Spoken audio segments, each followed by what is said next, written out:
টঙ্গীবাড়িতে বাস চাপায় এক মাদ্রাসার ছাত্রী নিহত হয়েছে। এই ঘটনায় বিক্ষুব্ধ জনতা বাসটিকে আগুন ধরিয়ে দেয়।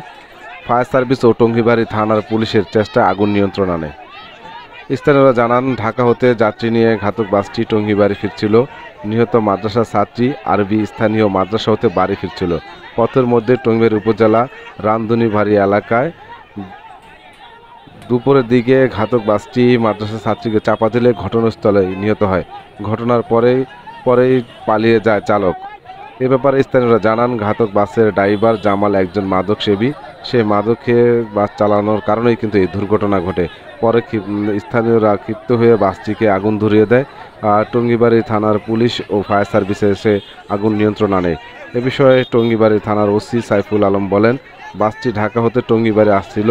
পথে রামধুনীবাড়ি এলাকায় মাদ্রাসা ছাত্রীকে চাপা দিলে ঘটনাস্থলে মাদ্রাসা ছাত্রী আরবি নিহত হয়। ঘটনার পরেই বাস চালক পালিয়ে যায়। এই ঘটনায় বিক্ষুব্ধ জনতা ঘাতক বাসটিকে আগুন দিলে ঘটনাস্থলে উপস্থিত হয়ে ফায়ার সার্ভিস ও পুলিশ আগুন নিয়ন্ত্রণে আনে। পরে স্থানীয় লোকজনরা ক্ষিপ্ত হওয়ার পরে কিন্তু এই বাসটিকে নিয়ন্ত্রণে আনার পরেই টঙ্গীবাড়ি থানায় হস্তান্তর করা হয়। এ বিষয়ে একটি মামলার প্রতিদিন রয়েছে। ঘাতক বাসের ড্রাইভারকে আটক করার চেষ্টা চলছে বলে জানান।